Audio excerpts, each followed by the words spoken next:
Payment sponsor of the NFL.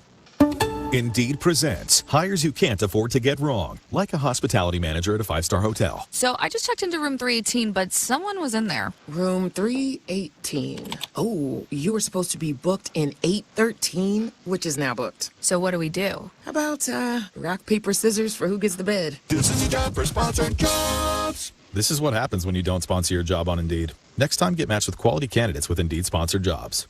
Visit Indeed.com/hire now and sponsor your job today. ESPN Asheville. Yeah. WPEK Fairview. Yeah. XF Waynesville. An iHeartRadio station. That was Guaranteed human. My ears are ringing.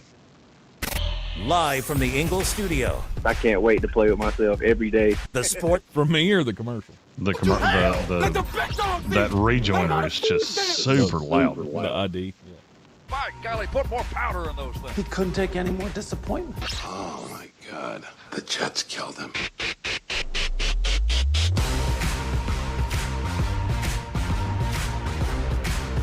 And welcome into the Sportsocracy on ESPN Asheville. We're heard everywhere you go on the iHeartRadio app, and we're seen everywhere on YouTube. As always, just go to thesportsocracy.com, click the live video link, subscribe to the channel, join us in the chat to welcome into today's program where it's our chance, finally, to talk about the schedule release. Welcome back from, last Thursday when we last spoke.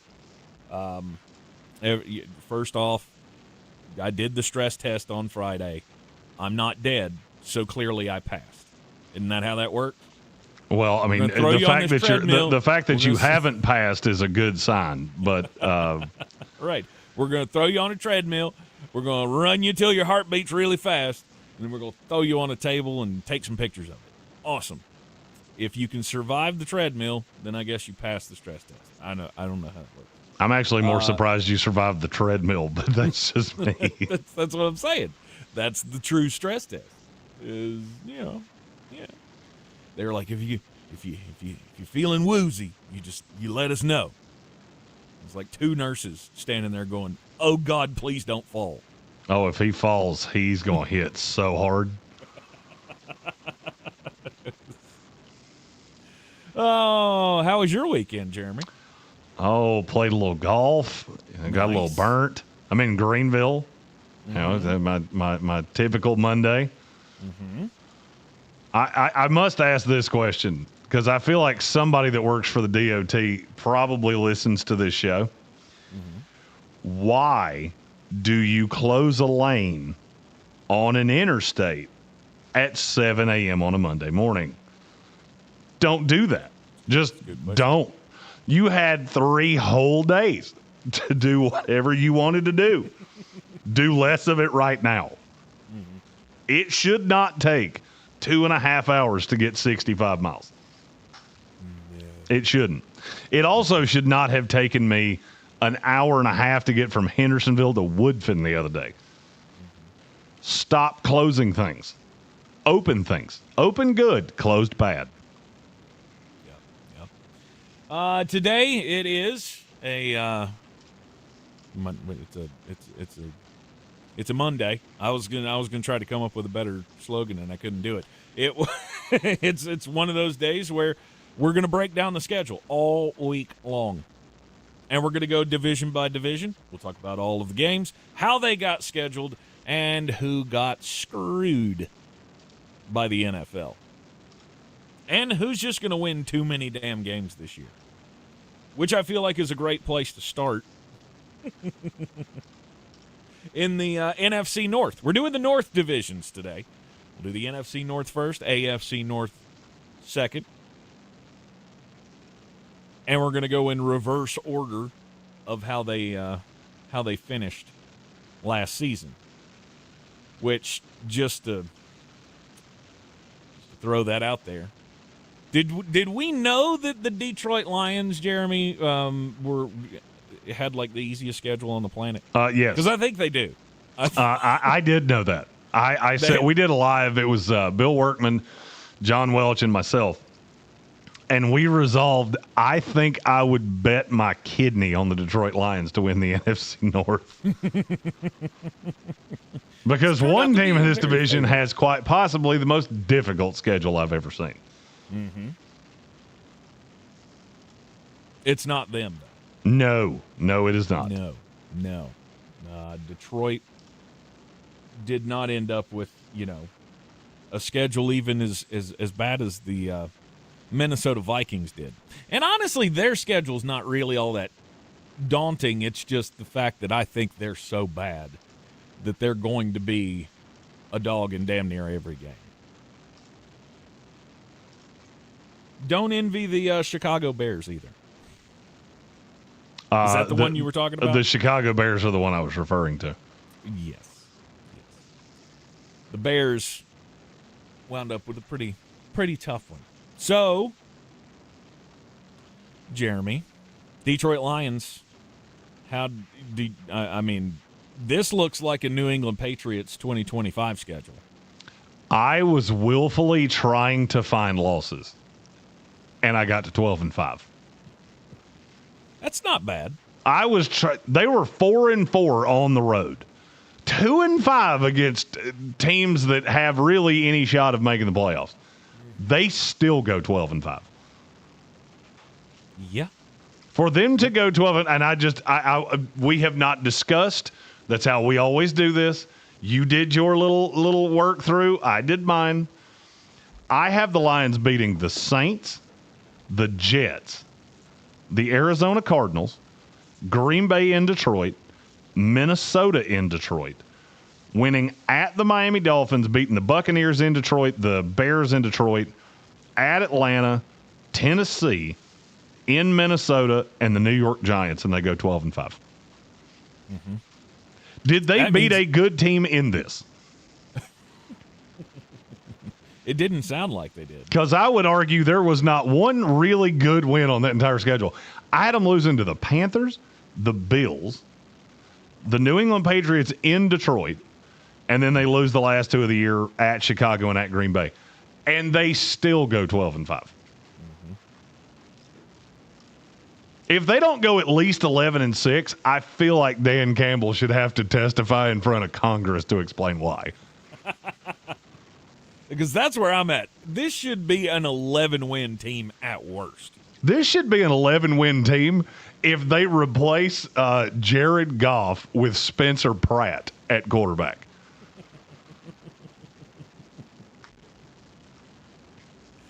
As we have been looking at all of the teams and what they've done over the offseason, and Detroit, it was a rough one last year. How do they keep that from happening again? Well, I just feel like last year was very fluky. Well, last year was fluky to a point.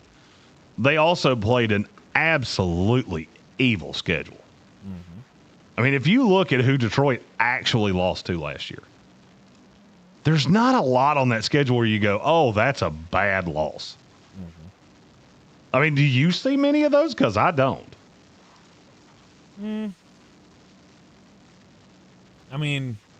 They did lose to Minnesota, which was not a good team. Twice. Early, and it was very fluky. They did. You're right. They did lose to them twice. Right. All right, so take out Minnesota. They lost to Pittsburgh, who made the playoffs, the Rams, who made the playoffs, Green Bay twice, who made the playoffs, Philadelphia, who made the playoffs, and Kansas City, who has Pat Mahomes, and they weren't dead at that point. Right.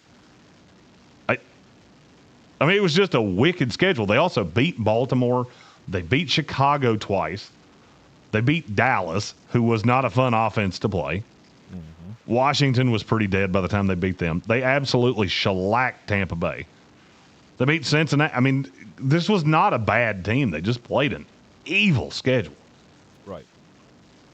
Well, and the offense wasn't clicking on all cylinders like it was. And the question is, will it be this year?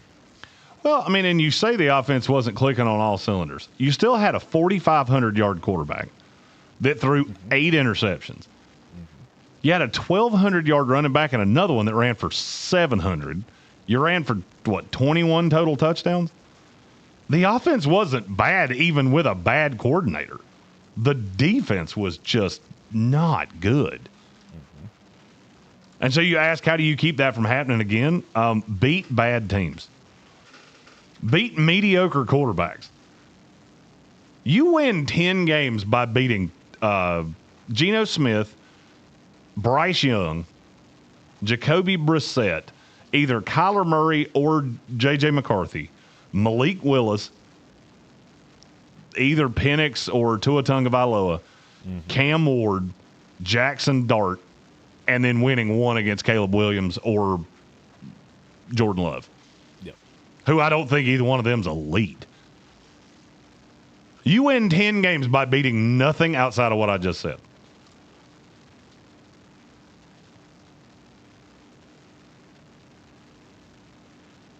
And that one's going to be, I mean, this year you're going to roll off all of the wins. I mean, if this team goes into their bye week and they're anything less than 4-1, we've got some discussions to have. I have them at 3-2 going into the bye week. 3-2. So you got them losing to who? Carolina? Mm-hmm. That's a Sunday night game in Carolina. I know that for a very specific reason that we will discuss a few weeks in the future. Right. That's the first Sunday night game Carolina's had. I couldn't tell you the last time they played on. Do you remember? On Sunday Night Football? No.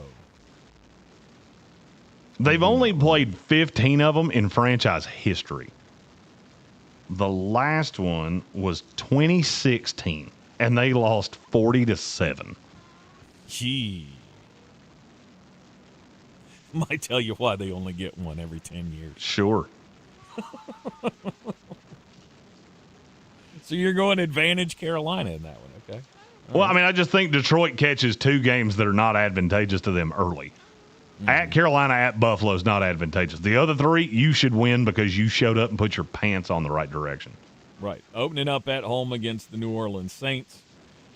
Then you got home date against the New York Jets. And then at Arizona in Week 5.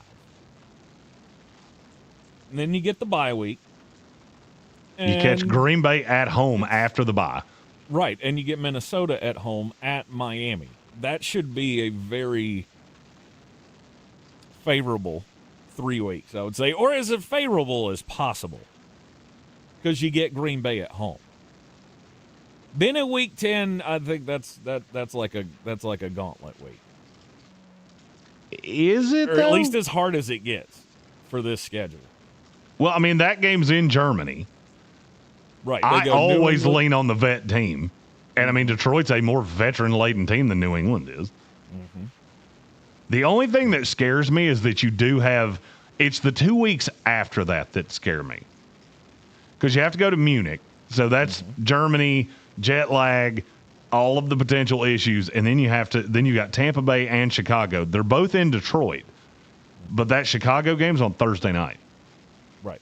So you'll play 5 games in 2 days after Germany, which I think people are undervaluing how evil that was. Absolutely. You have the long travel back after the Sunday game against New England. Quick turnaround against Tampa Bay. Mm-hmm. And then an even quicker turnaround because you only got 4 days off until you got to play Chicago on Thanksgiving. And then they did reward them with Atlanta, Tennessee, Minnesota, New York. So that's right. See, I'm saying that's as gauntlet-y as this schedule really gets. Because you have all the ability to roll off 4 wins in a row right there. And then end out on the road in Chicago and in Green Bay. Which is probably not how you would ever want to end a season. But with exciting as I think this division can be this year, those are going to be marquee games. I agree. So the Detroit Lions should win at least 11 games. In bare minimum. Bare minimum. A good team should probably win 13. I would agree with that as well. Because I feel like when you only have 5 really good games on the schedule, you should, if you consider yourself a good team, you should win at least 2 of those.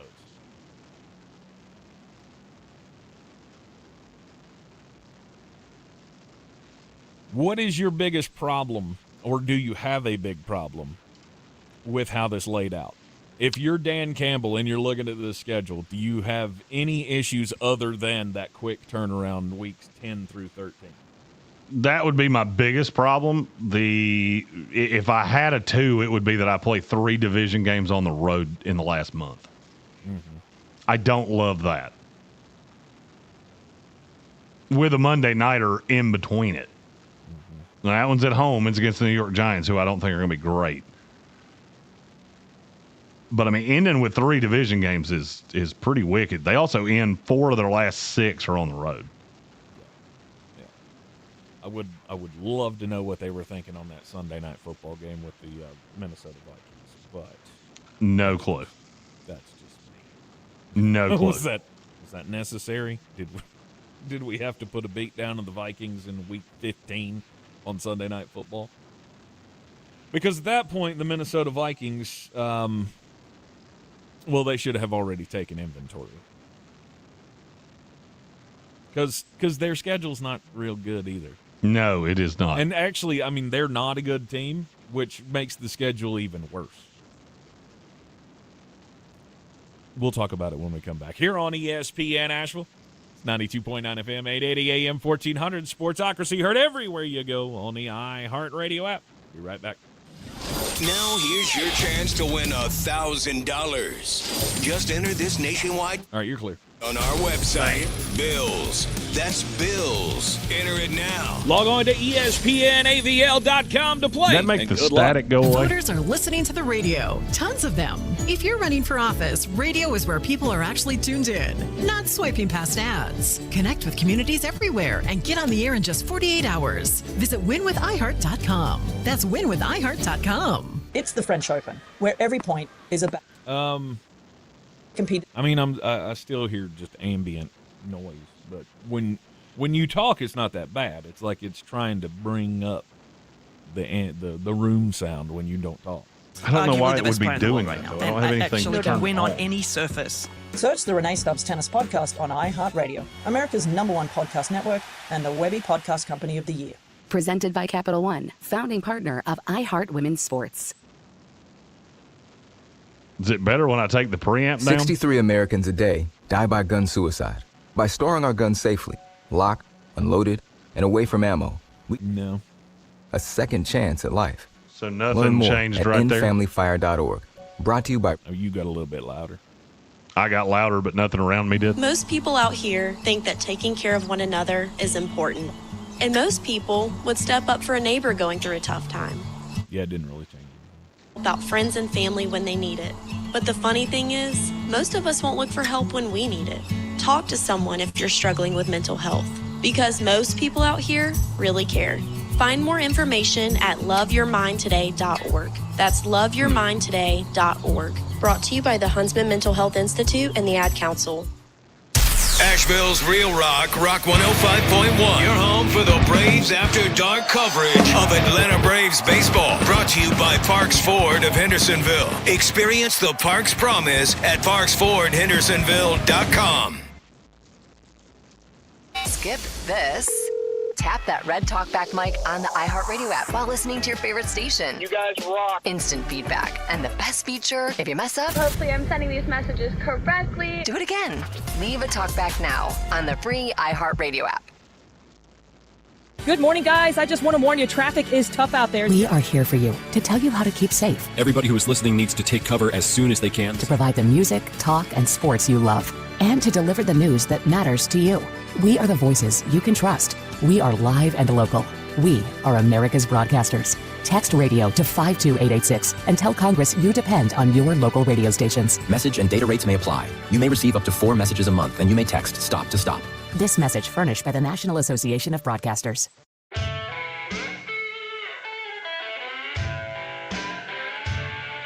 The Sportsocracy. Take all this, burn it, Okay? Gasoline, kerosene, either one. Burn it.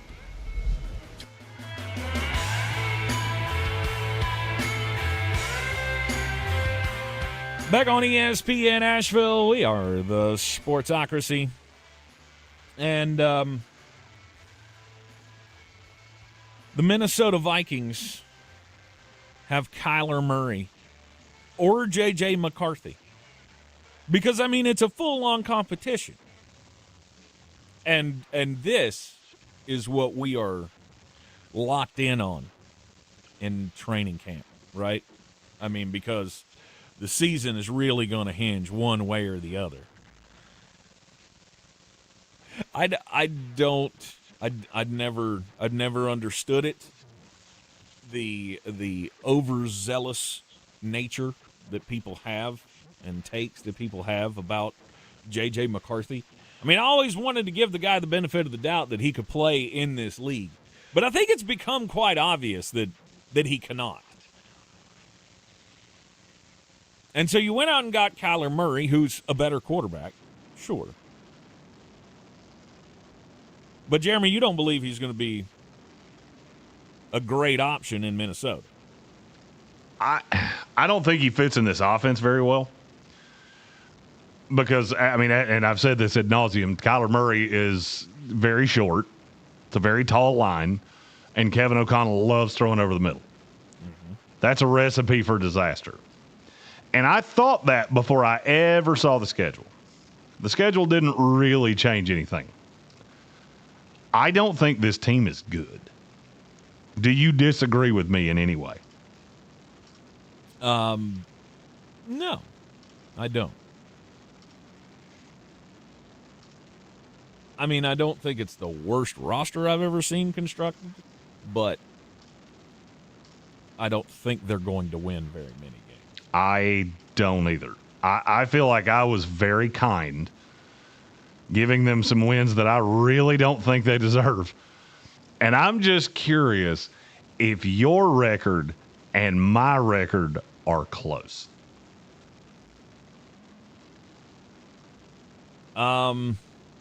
I mean, I have them. Oh, hold on. Let's play a game. Do you have the Vikings winning more than 8 games? No. Do you have them winning more than 6 games? No. Do you have them winning more than 4 games? Yes. I'm right on 4. I have them at 4-13. I mean, I feel like your best case scenario is 6, and your more than likely is 5. I'm trying to figure out who you're supposed to beat on the road. So on the road, they play, obviously, the 3 in the division. I'm giving them none of those. Mm-hmm. You also play Tampa Bay, mm-hmm. New Orleans, San Francisco, New England, the Jets. I gave you the Jets, and I'm not sure I feel great about it. Because I don't really think they beat the Jets in New York. Okay. I mean, look, this is a bad football team. They have one of the worst quarterback rooms in the league. You don't run particularly well. So how exactly is Minnesota going to score? I mean, I'm trying to be as brass tacks here as I can be. Mm-hmm.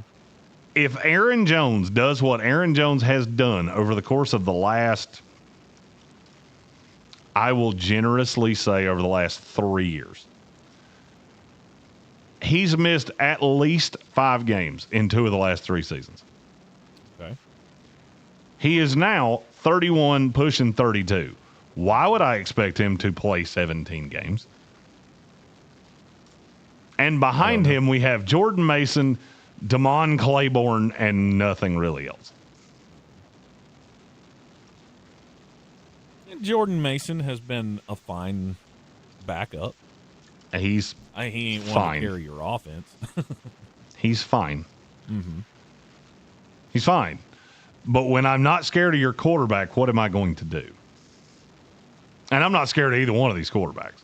Mm-hmm. I just think it's a real. I think it's a terrible team. I think the schedule lines up terribly for them. And I think at best, I mean, if I was being rosiest colored glasses on the planet, maybe they get to 6. Because I'm even looking at games I have them losing going, how are you going to beat Washington? I mean, just is Washington killed again? That's it. Mm-hmm. You definitely need some fates to turn in your favor.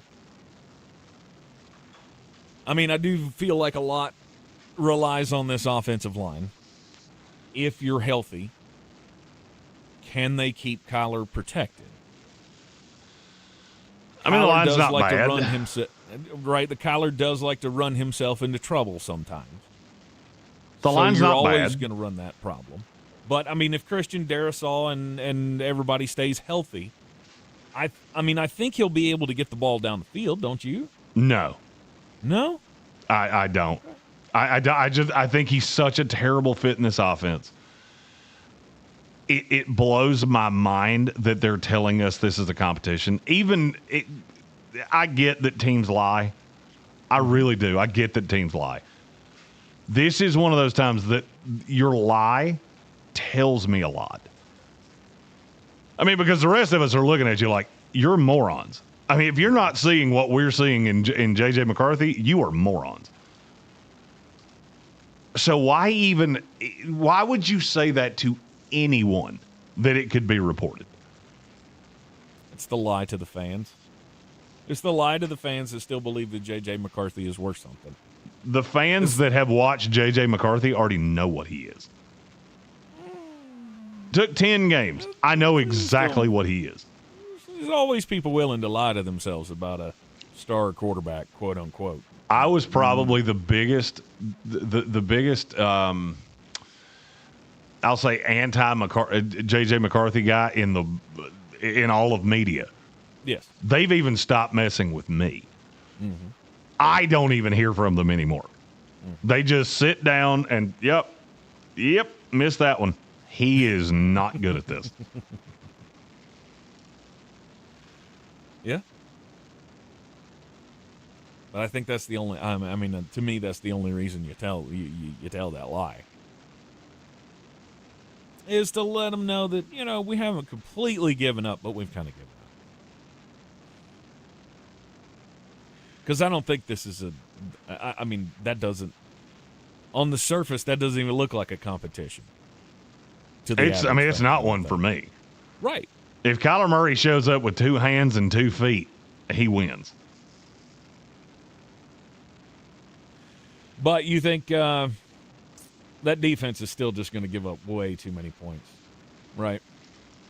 I mean, do you like the defense? No, I don't. Andrew Van Ginkel is probably my favorite player on that team. I mean, and I think Dallas, there is a merit to Dallas Turner. We haven't fully seen what he could do. He did have 8 sacks last year, and he's still only 23 years old. Mm-hmm. But, I mean, other than that, there's just not a lot here. And I get it. Brian Flores is a bright guy. But you can only make so much chicken salad out of this. Yeah. If this team wins a game before the bye week, they'll be doing good. You got Miami. Yeah, you got Miami. You got Miami. That's the only one. You got Miami, 3 on the road, and Green Bay in Minnesota. Good luck with all that. Right. Not gonna be happy. Coming out of the bye, they go Indy at home, at Detroit, Buffalo at Green Bay, San Francisco in Mexico City. Oof. Yowzers. Good luck winning one of those. I thought we really wanted football to become popular in Mexico City. Why did we give them the Minnesota Vikings? They did. They just gave the San Francisco 49ers a sacrificial lamb to make all of the folks south of the border happy. Oh, so we show them what can happen when a really good team plays a really bad team. I think it's so funny as I hear the national discourse on Minnesota, the way people talk about them is comically crazy to me. I mean, this is talked about like a team that actually has a chance to compete, and I can't figure out how they're going to do it. Outside of wide receiver, is there a position that you think they are above average at? I mean, what, with the whole group or individual? Because, I mean, I feel like Christian Darrisaw, when healthy, he's definitely an above-average left tackle. Problem is he's not healthy very often. Precisely.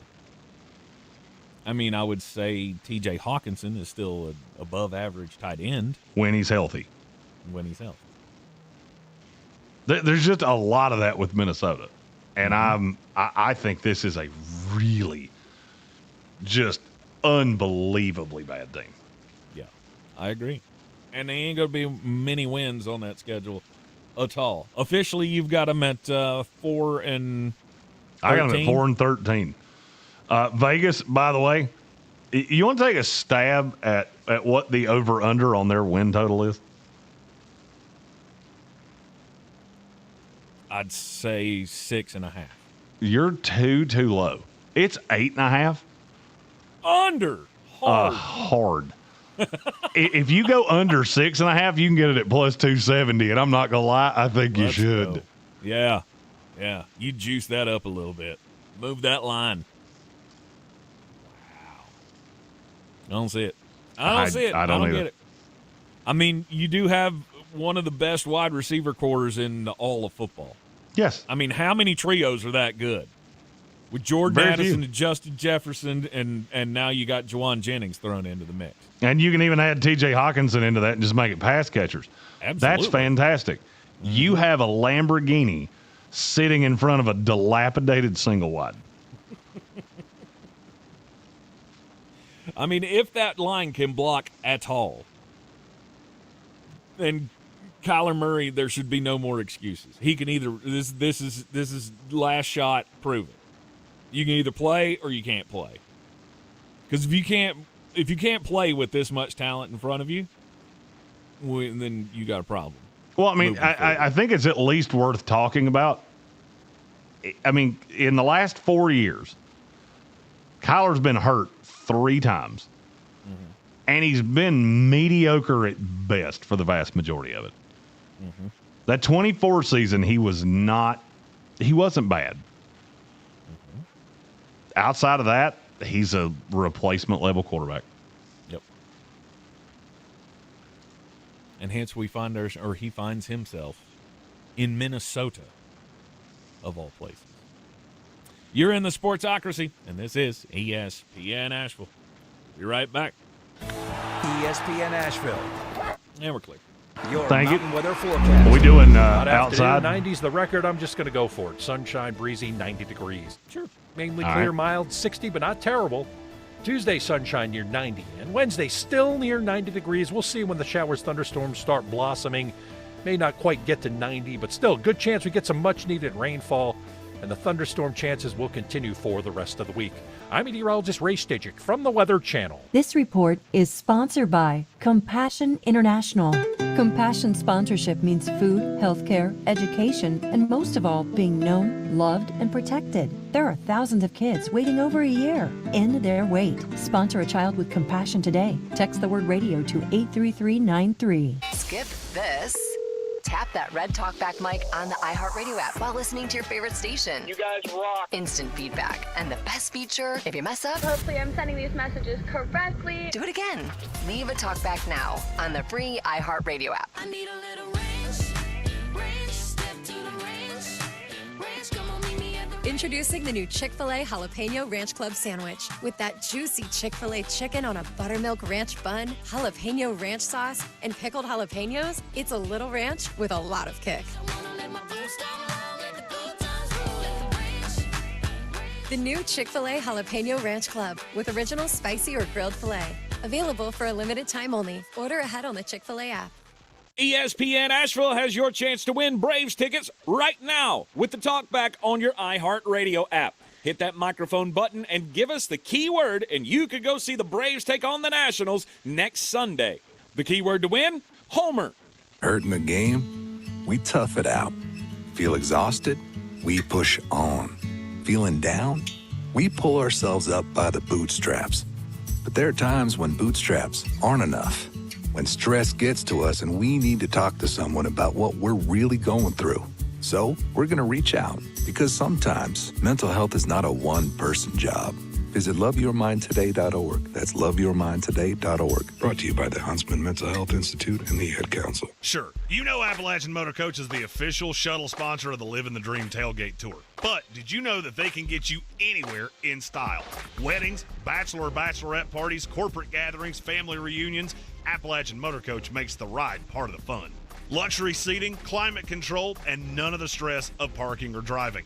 Appalachian Motor Coach gets you there relaxed, on time, and ready for the party. For more information, visit them at AppalachianMotorCoach.com. Appalachian Motor Coach, the best memories start on the ride. Clarissa sells WNC as the #1 team in What is your outside story? Is it about that the girl NASCAR driver? Your real estate goal. No, it's going to do the UFC or the MMA match. Oh, the Gina Carano that lasted 15 seconds? Uh-huh. I'm Christina. And this is our Ingles story. Ginger's Revenge is a brewery located in Asheville, North Carolina that specializes in the production of hard ginger beer.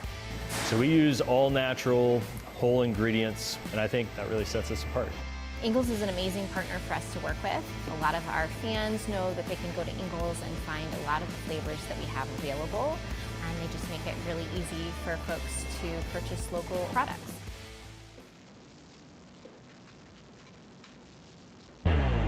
Boy, you must be outside your mind. The Sportsocracy. Just a bit outside. He tried the corner and missed. We're back in the Sportsocracy. This is ESPN Asheville.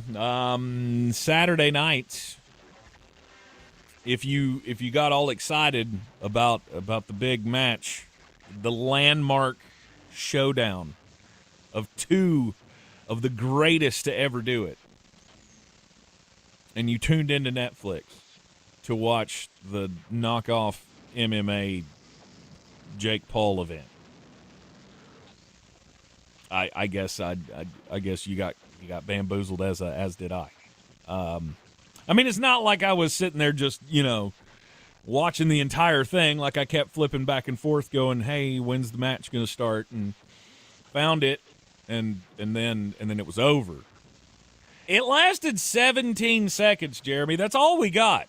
Ronda Rousey and Gina Carano, and I do feel like that is a lot like what would happen if they put you back on a football field after 17 years of not playing.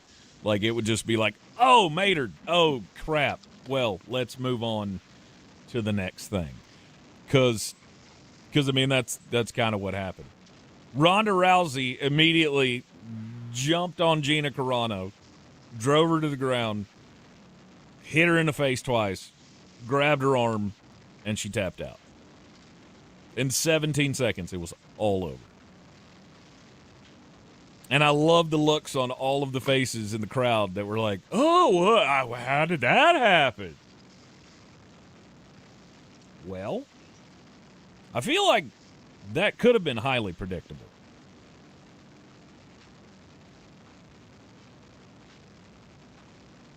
I'm just waiting for you to finish the story. That's all of it. I don't know what else you want me to say. Look, I would be really impressed if I lasted 17 seconds with either one of them. My story's about NASCAR. Some things happened. I'm going to hope Tech's going to start laughing here in a minute. It's going to be priceless.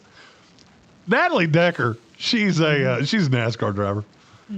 She was in the NASCAR Truck Series. I can hear him in my headphones. She was competing in the EcoSave 200 in the Craftsman Truck Series on Friday. She made it through 81 laps before she just bowed out.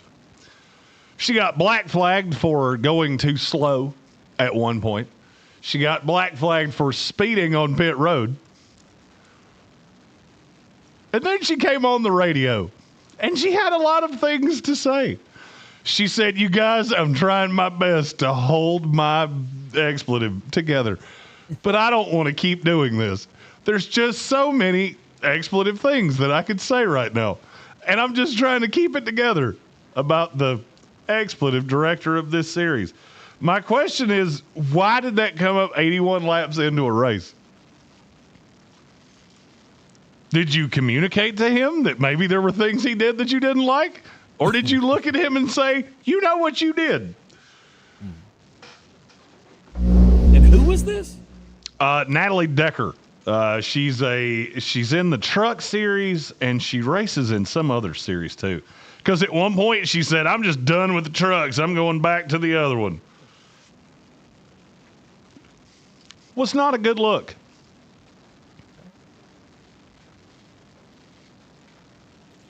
Not a good look. So did I guess it didn't last long. No, she parked the truck. They literally told her, come park the truck in the garage. Like, nope, you're just done because you're having a full-on meltdown. And you can assume how badly that went across all the social medias. 100%. That is terrible for her. Mm-hmm. Wow. Yeah, I would say she doesn't really have to worry about racing in any more truck series events because I would say she won't be invited. No, I would imagine that was the last time that's going to happen. Yeah, much like a one-on-one with Gina Carano, I'll never be invited. So it doesn't really matter. Why'd you have to make it weird?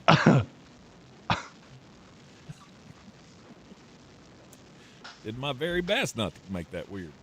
You just went, screw it. Look, you're the one that told the story about that god-awful fight. It was the most fun entrance to watch that I've seen in a long time. Oh, yeah. The build-up was fantastic. Oh, yeah. It was great. And then it was horrid. But like every Jake Paul fight, it ended with us going, are we sure this wasn't rigged? Do you think it was, though? I haven't walked away from one event he's had anything to do with where I went, yeah, that was totally on the up and up. Well, it was totally legit. Sure. I believe that was legit high-end physical competition. Usually I walk away from it and go, I thought his brother was the one that did pro wrestling. Right. Yeah, that was not good. I mean, I watched one of the earlier fights on the card, and that was pretty good. Well, I mean, it was good for the big, tall Cuban guy.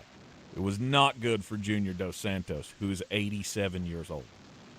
I think Junior Dos Santos actually once fought my grandfather. I'm pretty sure of that. This dude he was in the ring with, this guy's like, he was throwing out shots for he wants to fight Francis Ngannou, which probably would be a pretty good fight. But this dude had like at least, it felt like an 8.5-inch reach advantage. And all he did was just boop. And he booped him real damn hard. Blew his face in half, it looked like. And it was all over. And then I turned it off, watched a movie, came back, and was like, hey, there's the big fight. And it did not last very long at all. Nope. Didn't give you what you wanted. Most certainly. I mean, there are dudes that prepared all day for that. There are no less than 17 jokes I want to tell right now. I can't tell any of them. It makes me very sad. All right, let's get back into the record predictions, schedule predictions here in the Sportsocracy after the schedule came out last Thursday, and now we're looking division by division. Started in the NFC North. Lots of high hopes for the Detroit Lions if you're just tuning in. Their schedule is super easy, and they should win 11 games without even trying. If they win any fewer than that, we may want to talk about a coaching change. Just saying. Because, I mean, if for the second year in a row, Dan Campbell proves that it was all on the coordinators that left 2 years ago, that's going to be rough for him. But lots of wins on their schedule. Minnesota Vikings are not a very good team, and their schedule is going to do them no favors. For a good team, that schedule would have been fine. For them, not so much. It's another story. Right. So that brings us to the Green Bay Packers. Before we do Green Bay, we have a couple super chats to get to. All right.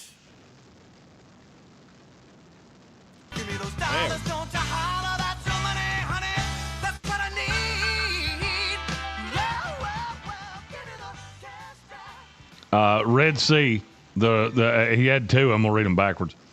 The Ronda Rousey-Gina Carano fight lasted about as long as the marriage of a former athletic reporter. He's just never going to let it die. No. He's just never going to let it die. Which is not true, because, I mean, she lied about it for a long time. Oh, yeah. I mean, they were out at some event this weekend, and my immediate thought was, now she's cheating on him. Like, she's just going back and forth. Who is cheating who in this scenario? And I think there's one common denominator. So we all know who the real culprit is. All right, and then...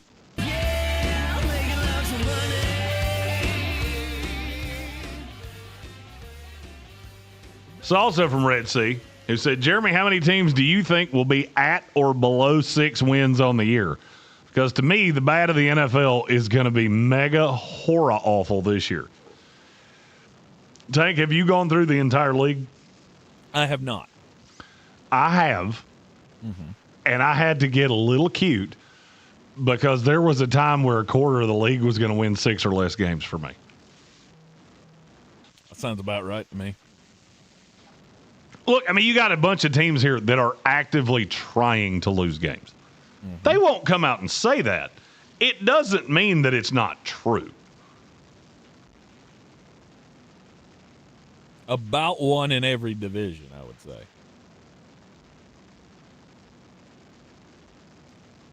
Because you got Cleveland, who should be wanting to lose. Yep. You have, I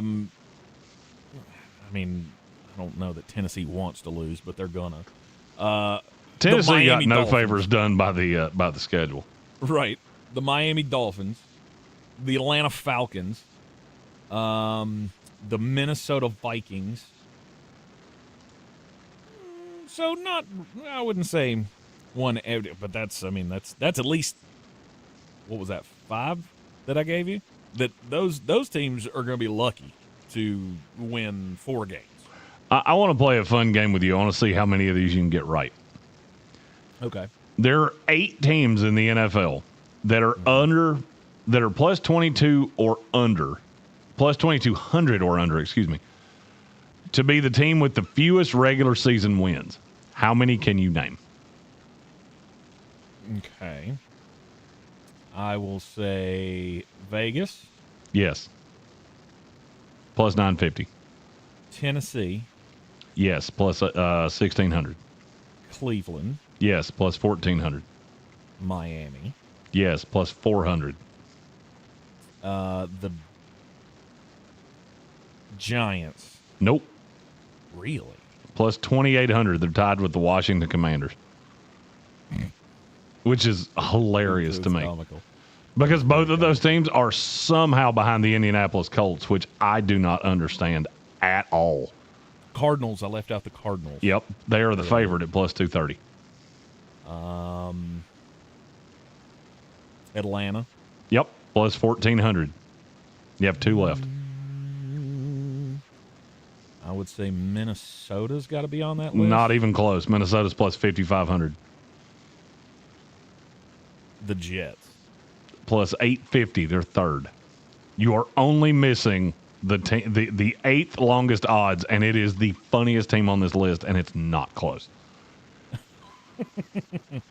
Is it the Carolina Panthers? It sure is. Yeah. I have a lot of hope for Carolina out there in the media sphere, I don't think. I'm just shocked. I mean, I look at that list and go, I feel like if Arizona wasn't as bad as they are, what odds would you give me for second fewest regular season wins? Because I'd throw a dime at Minnesota. I would probably throw another dime at Indianapolis. Mm-hmm. And I'd seriously consider one at probably Vegas. All right, let's get into the Green Bay Packers schedule. Talking about the NFC North prognostications now that the schedule is out. Green Bay is, to me, always one of those teams that is pretty overrated. If not pretty overrated, you lean that way. I mean, it's like a Pittsburgh Steelers. You don't ever want to say they suck, but I don't like the Packers. I haven't liked the Packers in a couple of years. The fact that they keep making the playoffs, I mean, I guess it proves me wrong, but are they ever really a threat for anything? No. And I don't think they're much of a threat this year. See, that's how I feel. And I look at their schedule and I go, get those wins early, guys. Get them early. How many games do you have with them winning in the first 5 weeks? How many wins do you have? 3. I have 4. You got 4. I got them beating Minnesota and the Jets on the road, Atlanta at home, and Chicago at home. Okay.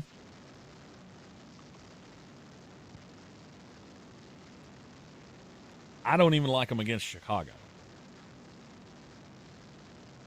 And I think their schedule lays out to where, I mean, you may be able to take a breather here and there, but you're not really going to get a good one.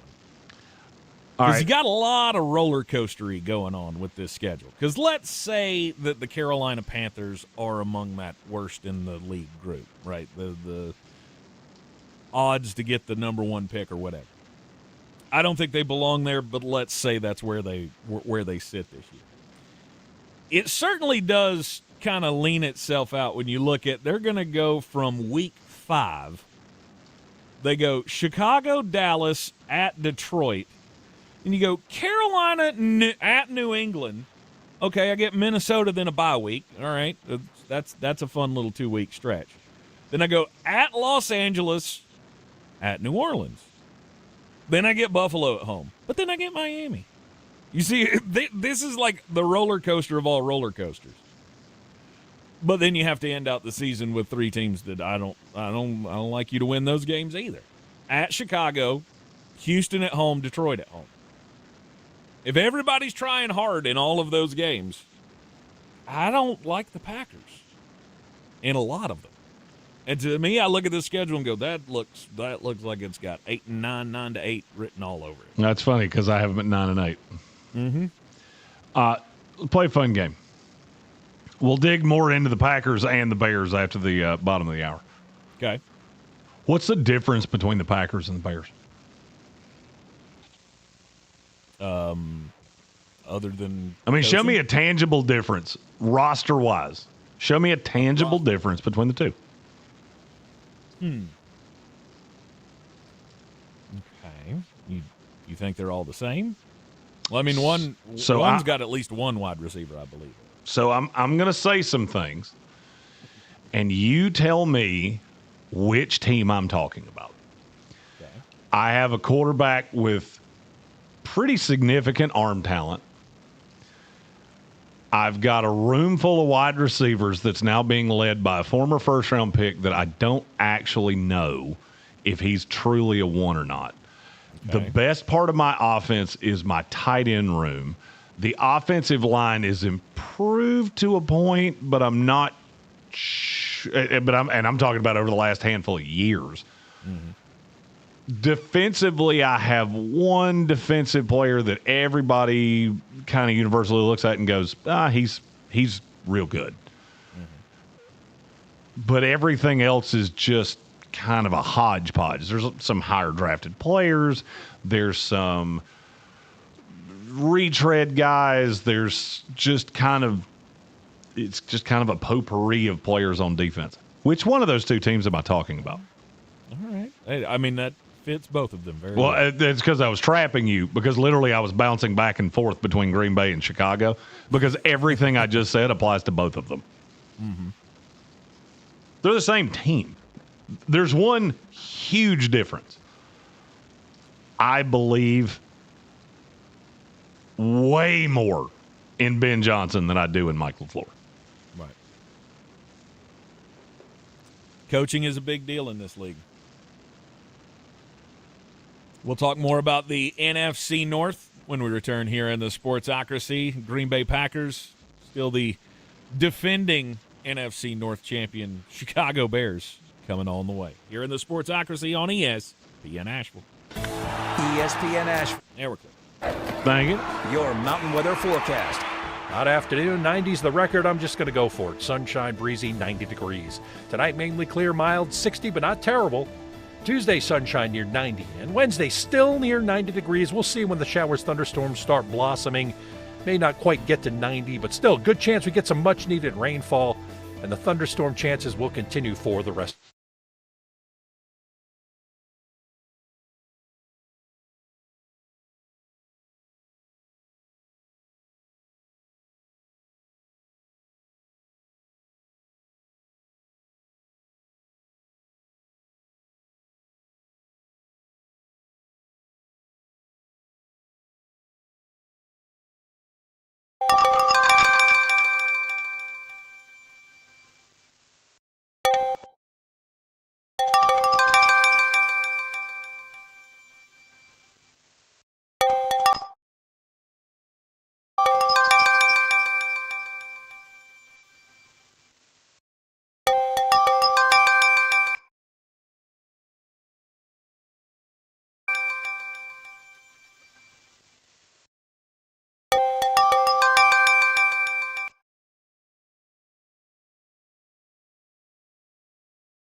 Wanting to help Western North Carolina get back on our feet.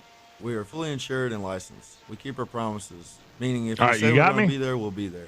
In these parts, we live how we were raised. When you call the Chainsaw Brothers, you're not a customer, you're family. We're good at what we do, and we do Maybe. it for a reasonable cost. For all your chainsaw needs, call the Chainsaw Brothers.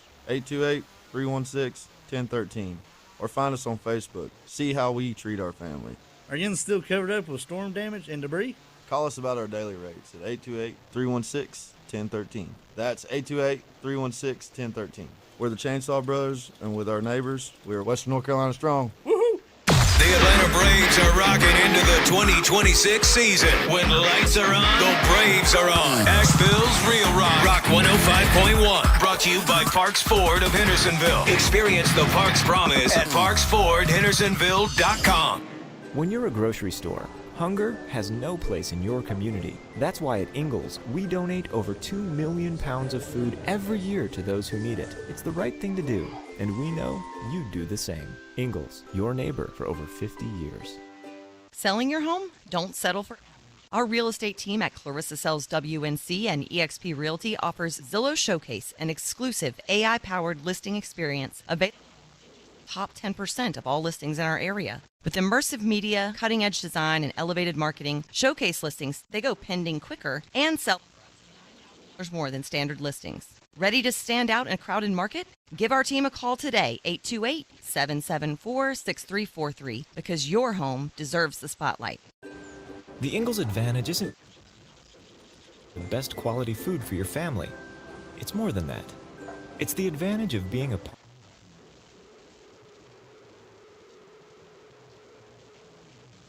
donations and programs like the Ingalls Giving Tree.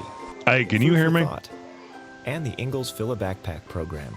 It's the right thing to do. And we know that you would do the same. Ingalls, your neighbor for over 50 years. ESPN Asheville. WPEK Fairview. WMXF Waynesville. An iHeart radio station. Guaranteed human.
Back doesn't live. comply with a lawful order or uses force against them, police may have to use sufficient force in response to obtain compliance.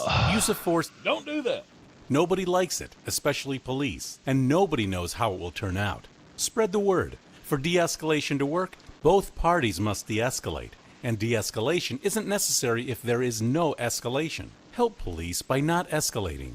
Don't attack or try to disarm an officer. Whether it's getting asked a question, getting a citation, or getting arrested, don't argue, don't resist, don't flee. After the encounter has been resolved is the time to address any complaints. Comply now, complain later.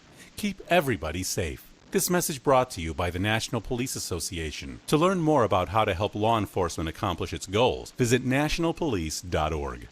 ESPN Asheville. WPEK Fairview. WMXF Waynesville. An iHeart radio station. Guaranteed human.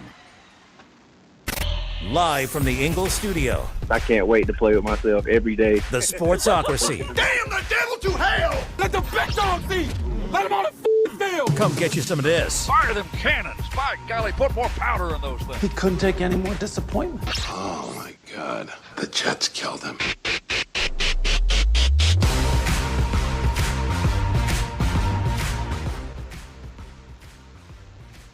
And we're back on ESPN Asheville. I think. I'm pretty sure. I'm not going to lie. About peed when I saw your mouth move and no words came out. I did too. And I went, oh, wait. You have to turn it on, dum-dum. You got to turn it on. You know, sometimes things happen. So apparently we lost power. And when the power blipped, the generator came on, but none of the UPSs worked.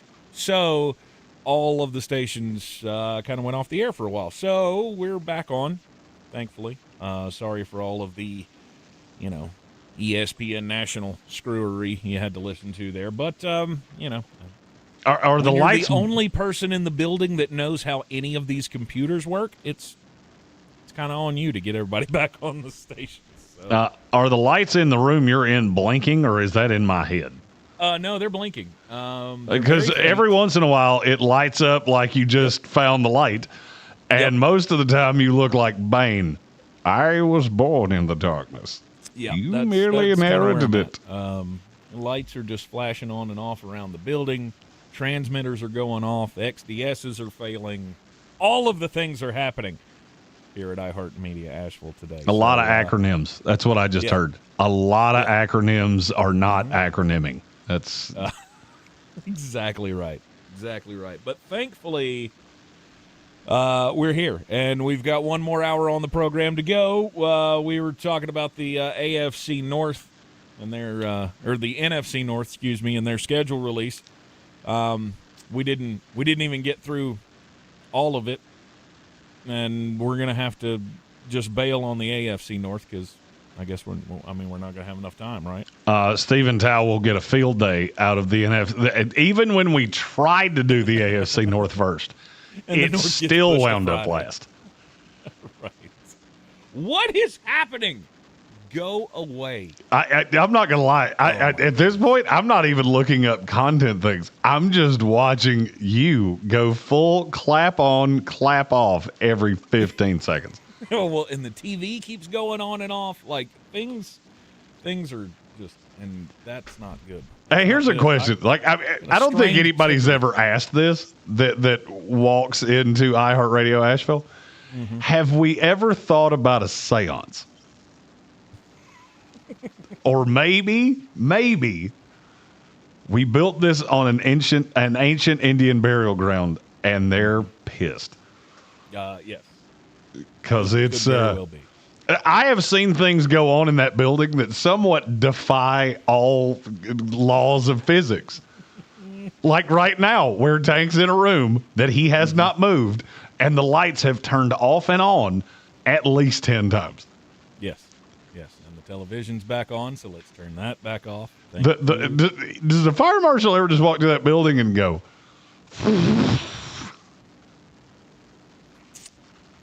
We don't talk about the fire marshal around here. Was it Fire Marshal Bill by any chance?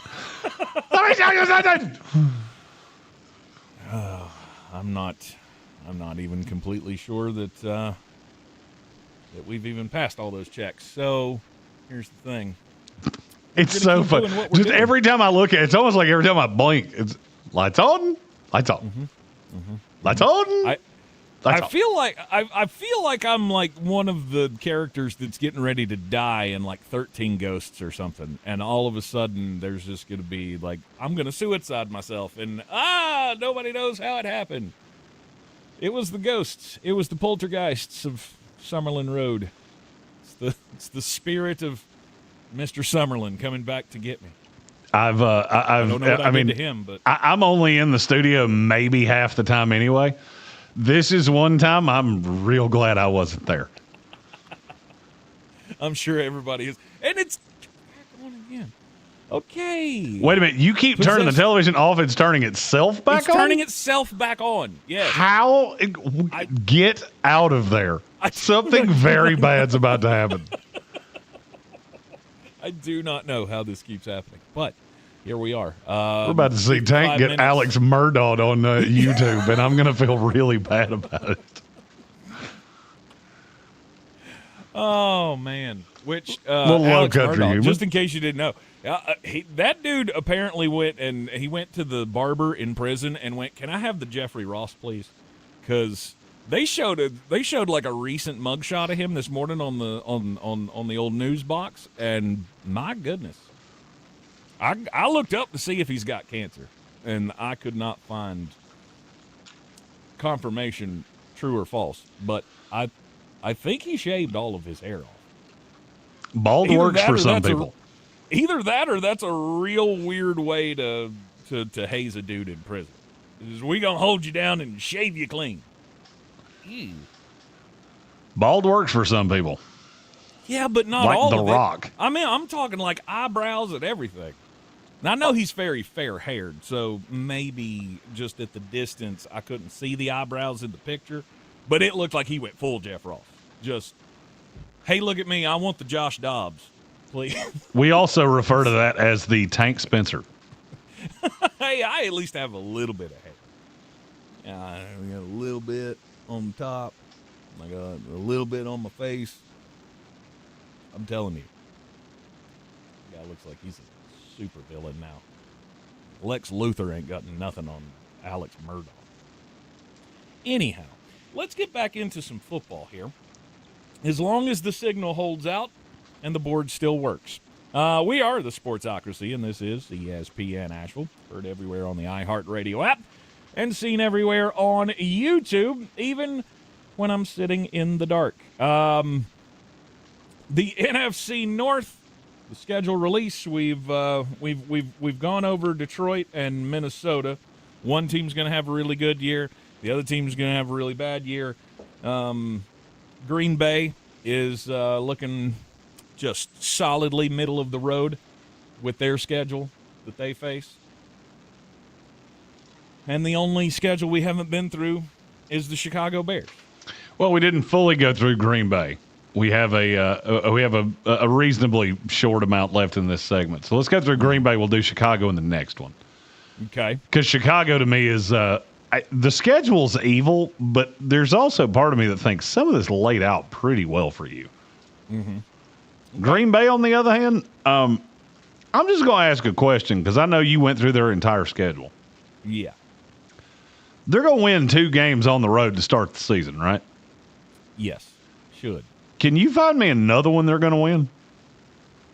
A road game? Mm-hmm.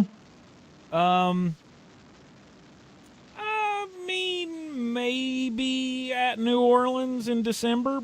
That's the closest one that I think they come to. Because they go at Tampa Bay. Mm-hmm. That would be next in line. They go at Detroit, all coming off a bye. Mm-hmm.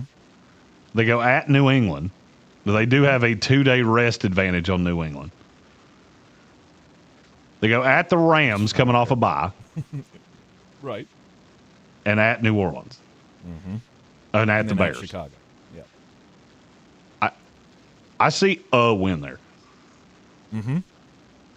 So if you go 3-5 on the road, you're going to have to absolutely hammer it at home to make the playoffs.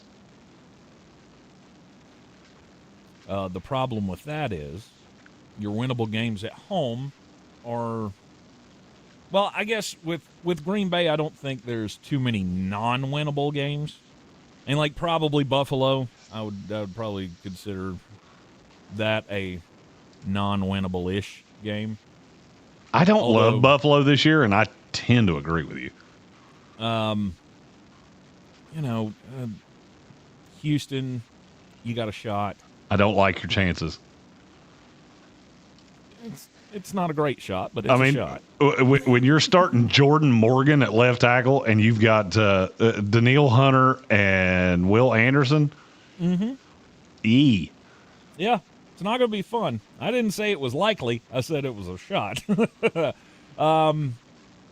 You do have Carolina, you do have Minnesota, you have Miami, and Atlanta. So that's at least 4 games that if you're a good team, you should win. That's the problem with Green Bay is I don't know that they're a good team. You look at the roster, it doesn't look like a good team. The defense is just a hodgepodge. Mm-hmm. I don't really like anything in that secondary outside of Xavier McKinney. Mm-hmm. The front 7 is fine. Mm-hmm. I would say it's good if Micah Parsons is healthy. Then I just come back to the offense. I don't see a receiver that I would trust to stay healthy or consistently win. Nope. Because I like Christian Watson to a point, and then you realize, oh wait, he's missed 20 games in 3 years. I like Jaden Reed to a point until you realize, oh, he missed 10 games last year. Do you realize how bad this can go? And we never want to wish injuries on anybody, and that's not at all what I'm doing. No. But do you realize if Jaden Reed gets hurt, how badly this thing goes and how quickly it does it? This team could be playing Bo Melton and Sky Moore way quicker than you want them to. If Green Bay has even a modicum of injury issues, they are doomed. Especially when they get to that ugly period in the middle of the schedule. So from week 4 down, look, I think Green Bay is going to start 3-0. They go to Minnesota, to the Jets at home against Atlanta. They then have to go to Tampa Bay. They host Chicago, host Dallas, go to Detroit, Carolina, New England. Then you get one little layup with Minnesota. You get a bye week, and then you catch the Rams on the road. Mm-hmm. Get another little win with New Orleans, and you catch Buffalo at home. The end of this schedule is terrible. The first third is as easy as any team in the NFL has, and then the rest of it is just awful. Mm-hmm. If you're Green Bay, you better hope you get your wins in early. Because they will be hard to come by after week 5. I will say this. If Green Bay does not go into the bye week with 1, 2, 3, 4, 5, if they're 7-3 or worse, I'll tell you that I don't think they make the playoffs. Because after the bye week, I see 2 truly, I would say you'll be favored or not a huge dog games. Because I think there'll be a significant dog to Detroit and Houston. Agreed. And Buffalo and the Rams. And at Chicago. And at Chicago. There'll be a large favorite at home against the Dolphins, and I'd say there'll be a small favorite at the Saints. If they're 7-4 at that point, yeah. This probably just screams. You said this before the power issues. Mm. This screams 9-18. Yes. And I think your roster screams that as well. It does. I'm sitting here looking at it. Trust me, it's screaming at me so loud that I'm afraid I might turn my computer down. I didn't like the wide receiver core that you had anyway. and then you got rid of one of the things that I did like about it. Because I like Romeo Doubs. But, I mean, it wasn't like, oh, my God, he's the favorite guy in the room. It was just, I like him a little bit better than everybody else. Well, I mean, the perk of Green Bay for years has been that the wide receiver room was deep. It's not deep anymore.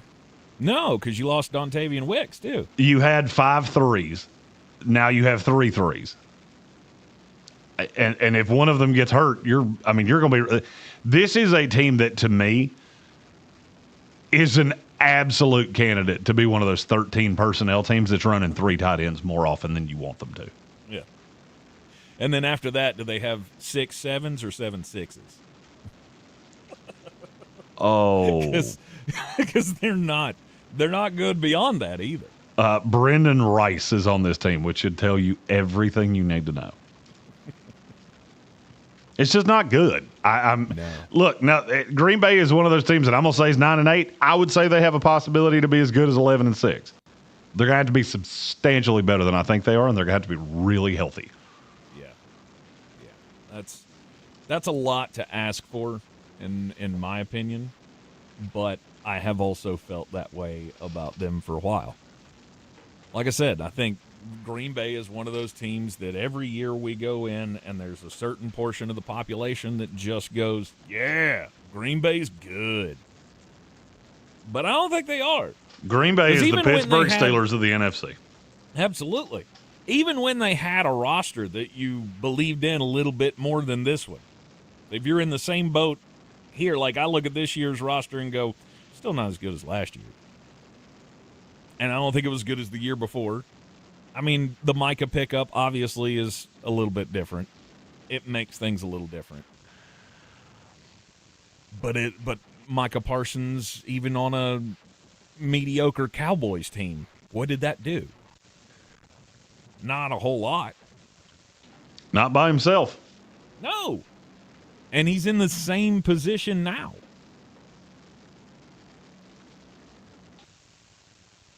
Because other than him, what do you really trust from the defense? Edgerrin Cooper. Edgerrin Cooper? And then really not much else. Yeah.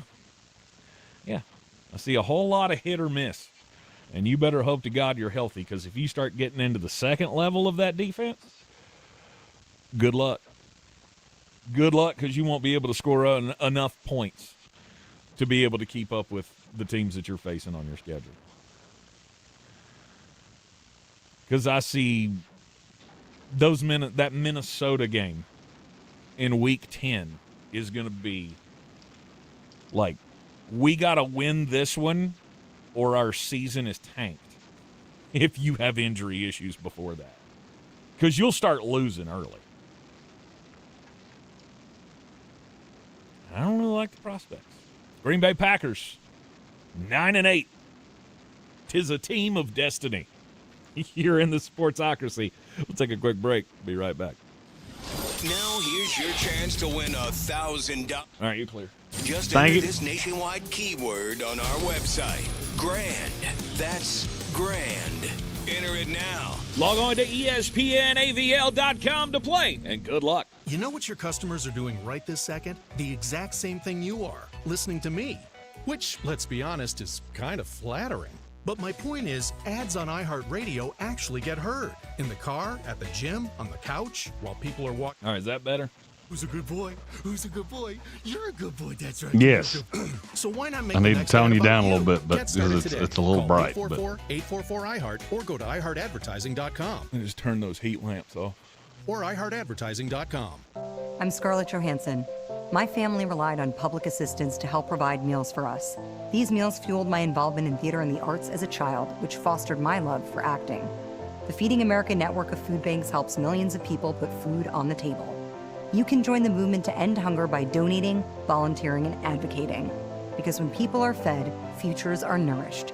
Join the movement to end hunger at feedingamerica.org/actnow. Brought to you by Feeding America and the Ad Council.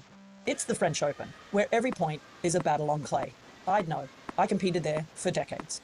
Join me, Renee Stubbs, on the Renee Stubbs Tennis Podcast for no-nonsense breakdowns of the biggest matches, the toughest players, and the moments that define Roland Garros.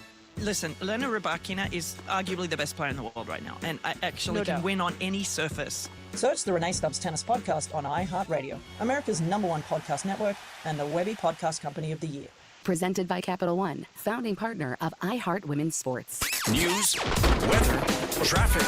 570 WWNC. Finalists for 2 Marconi Awards. 2025 Small Market Station of the Year. And Mark Starling is Small Market Personality of the Year. Hi, I'm Smokey Bear, and I made an assistant to help you prevent wildfires. Dude, I've got this. I've been camping since I was 5 years old. But I am a camping influencer. You know what? I'll bet you $5. Assistant Smokey, what is the best way to put out a campfire? To put out a campfire, drown with water, stir, drown again. Then make sure the fire is out cold by feeling with the back of your hand. Wait, really? I'll take the $5. Learn more at SmokeyBear.com. Brought to you by the U.S. Forest Service, your state forester, and the Ad Council. Clarissa Sells WNC is the #1 team in Buncombe County. We have the customer service experience to assist you in achieving your real estate goals. Our team offers something that 90% of listings in our market won't have: Zillow Showcase. Check us out at clarissasellswnc.com. I'm David. And I'm Christina. And this is our Ingalls story. Ginger's Revenge is a brewery located in Asheville, North Carolina that specializes Are you with me? in our ginger beer. So we use all natural, whole ingredient. All right, sets us apart. Ingalls is an amazing partner for us to work with. A lot of our fans know that they can go to Ingalls and find a lot of the flavors that we have available, and they just make it really easy for folks to purchase local products. This is J.W. Whitley, General Manager at Parks Ford of Hendersonville. Our value of urgency, timely, responsive, focused, prioritizing you as our customer and the community that we serve to do better, be better every day. That's the Parks Promise. Experience the Parks Promise today at parksfordhendersonville.com.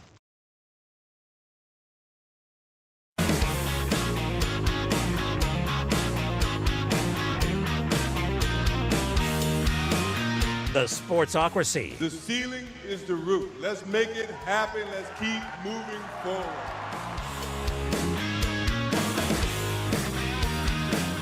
Welcome back into the Sportsocracy. I hope everybody was able to tune in to the schedule release on Thursday night live with Jeremy for a little more, concise recap of all of the things that have happened. We're working through technical difficulties here in the studio, because it's a Monday. And that's Tank's dealing with a poltergeist. I am. It just won't stop. It won't stop. Power went out. Generator didn't do what the generator was supposed to do, and then everybody went off the air and caused chaos. But we're back, and that's the important thing. Discussing the NFC North teams today on the program, because we were going to do the AFC North too before we lost an entire hour of the show. The poltergeist wanted us to continue doing the AFC North last. Because for the first time ever, I scheduled every show for an entire week. And now it all gets jumbled up because now, unfortunately, Stephen, we apologize. The AFC North now has to go to Friday. Yep.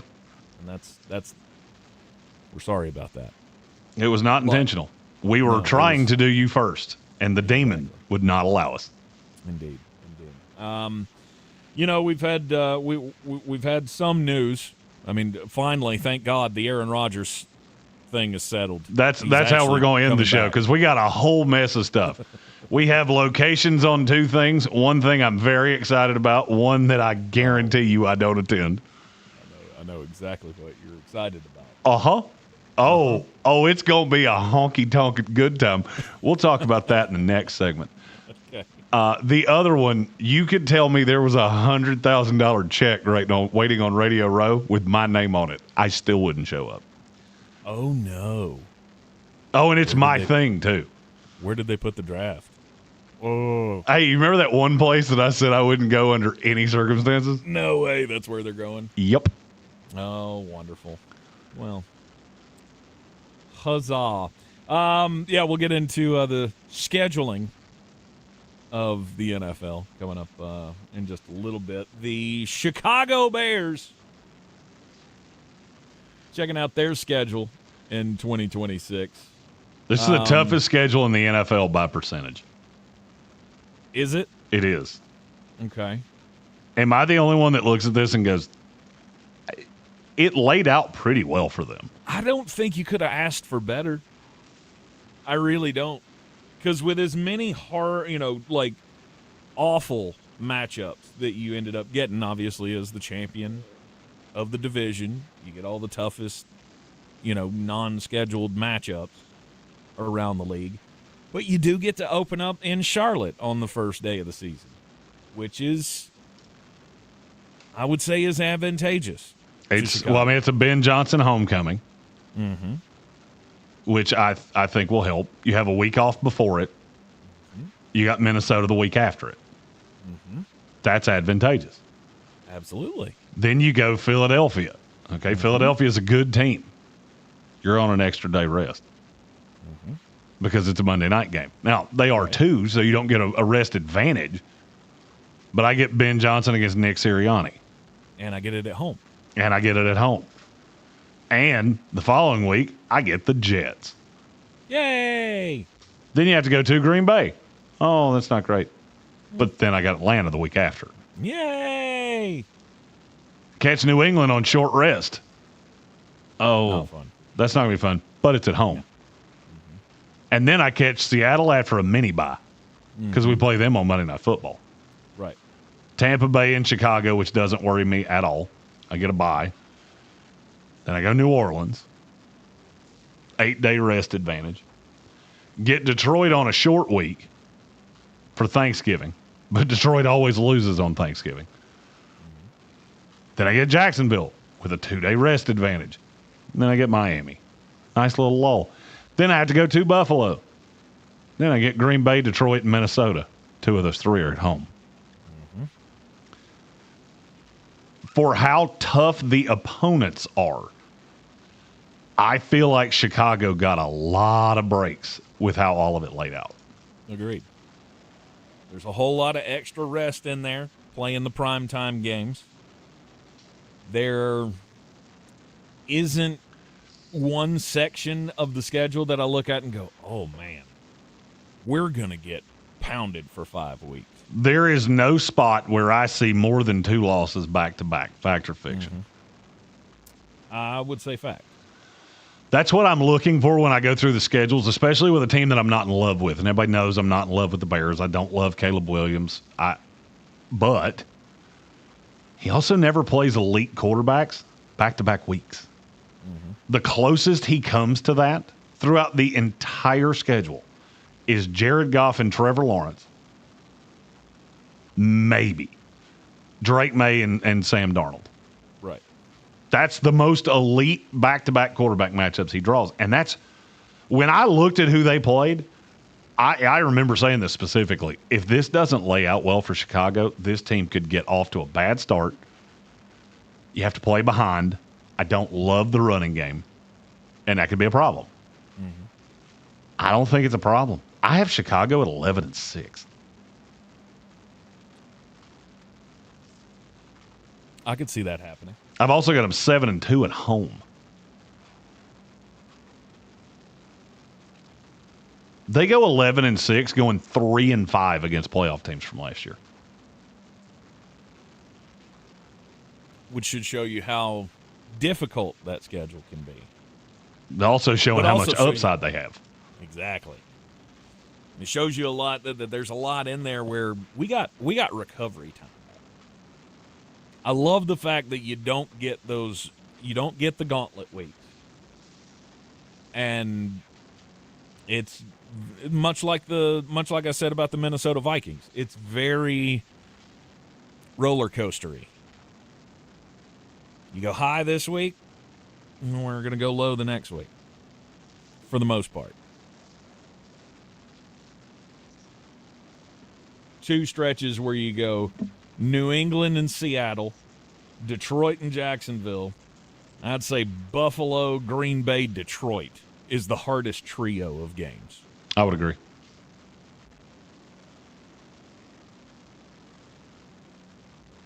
which should translate pretty well. So you're saying 11-6.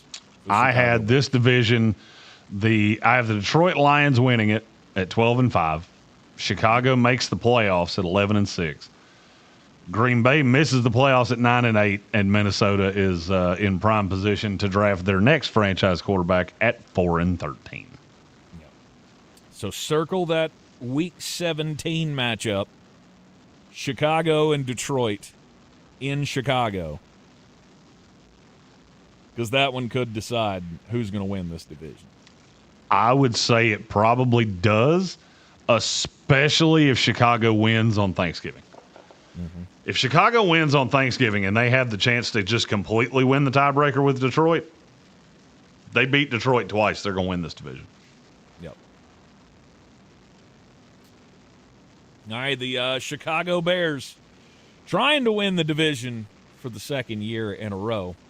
Detroit, however, they get the, I'm going to keep saying it, the New England Patriots treatment this year, where their schedule is just too easy not to win as many games as it's going to take.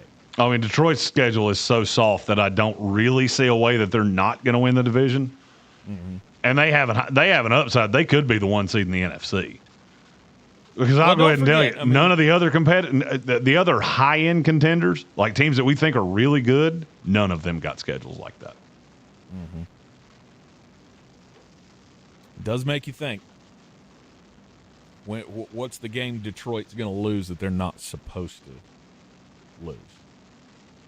For Detroit, the one that I would be staring at, Carolina, that Sunday night game, Week 4. Mm-hmm. That one screams potential trip-up game. For whatever reason, they've struggled with Tampa Bay. I don't know why that is, but they have struggled with Tampa Bay. And that's who they play ahead of that Thanksgiving Day game against Chicago, and Tampa Bay's coming off a bye. Mm-hmm. I had Detroit winning it, but if they don't, they're going to have to get one back somewhere else, and I don't see. Detroit's either going to be a clear favorite or a pretty clear underdog in every game. Like, I don't see them having a lot of 1.5s or 2.5s. They're going to be either catching a field goal and a half or giving a field goal and a half at least pretty much every week. You are in the Sportsocracy. This is ESPN Asheville. Again, not enough time at the back end of the hour here to get into the AFC North, so we're going to have to push the AFC North to Friday. But when we come back, we'll talk about some of the storylines circulating around the NFL, like, well, we all knew it was going to happen. Pittsburgh Steelers do have a quarterback, and yes, it is Aaron. He who shall not be named will now be named again. Also, they've decided the sites for two of the big events that the NFL does coming down the road. One we're real excited about. The other, zero chance that we go to. We'll be right back here in the Sportsocracy on ESPN Asheville. ESPN Asheville. All right, you're clear. Thank you. Your mountain weather forecast. Hot afternoon, 90's the record. I'm just going to go for it. Sunshine, breezy, 90 degrees. Tonight, mainly clear, mild, 60, but not terrible. Tuesday, sunshine near 90. And Wednesday, still near 90 degrees. We'll see when the showers, thunderstorms start blossoming. May not quite get to 90, but still, good chance we get some much-needed rainfall. And the thunderstorm chances will continue for the rest of the week. I'm meteorologist Ray Stajic from the Weather Channel. This report. Oh, and on top of everything, my keyboard's broken. And now the fucking TV's back on. What is happening? Biggie deals. At $4, $6, and $8, pick one of the new Biggie deals you're craving. For a pretty Biggie deal. I hate everything. U.S. price and participation may vary. Skip this. Tap that red talkback mic on the iHeartRadio app while listening to your favorite station. You guys rock. Instant feedback. And the best feature, if you mess up, hopefully I'm sending these messages correctly. Do it again. Leave a talkback now on the free iHeartRadio app. I'm Coley Duffy. I'm Cody Ward. And we're the Chainsaw Brothers. Actually, we're cousins. A few days after Helene, we was in the driveway having a couple beers, waiting on the power to come back on. And we heard so many people calling, needing trees removed, and couldn't afford it. So I called my dad to borrow a chainsaw, and over the next few months, We cleared trees for our neighbors. Our business was born out of wanting to help Western North Carolina get back on our feet. We are fully insured and licensed. We keep our promises, meaning if we say we're going to be there, we'll be there. In these parts, we live how we were raised. When you call the Chainsaw Brothers, you're not a customer, you're family. We're good at what we do, and we do it for a reasonable cost. For all your chainsaw needs, call the Chainsaw Brothers. 828-316-1013. Or find us on Facebook. See how we treat our family. Are you still covered up with storm damage and debris? Call us about our daily rates at 828-316-1013. That's 828-316-1013. We're the Chainsaw Brothers, and with our neighbors, we're Western North Carolina strong. Woohoo! When you're a grocery store, hunger has no place in Did you pull a crime story? Ingles. We donate over 2 million pounds of food every year to those who need it. It's the right thing to do, and we know you do the Say same. again? Ingles, your neighbor for over... I said, did you pull a crime story? I did. I'm glad you said it, because it'd probably help pad it up, wouldn't it? Tailgate tour. But did you know that they can get you anywhere in style? Weddings, bachelor or bachelorette parties, corporate gatherings, family reunions, Appalachian Motor Coach makes the ride part of the fun. Luxury seating, climate control, and none of the stress of parking or driving. Appalachian Motor Coach gets you there relaxed, on time, and ready for the party. For more information, visit them at AppalachianMotorCoach.com. Appalachian Motor Coach, the best memories start on the ride. Selling your home? Don't settle for average. Our real estate team at Clarissa Sells WNC and eXp Realty offers Zillow Showcase, an exclusive AI-powered listing experience available to just the top 10% of all listings in our area. With immersive media, cutting-edge design, and elevated marketing, Showcase listings, they go pending quicker and sell for up to $9,000 more than standard listings. Ready to stand out in a crowded market? Give our team a call today, 828-774-6343, because your home deserves the spotlight. ESPN Asheville has your chance to win Braves tickets right now with the talkback on your iHeartRadio app. Hit that microphone button and give us the keyword, and you could go see the Braves take on the Nationals next Sunday. The winning word? CHOP. C-H-O-P.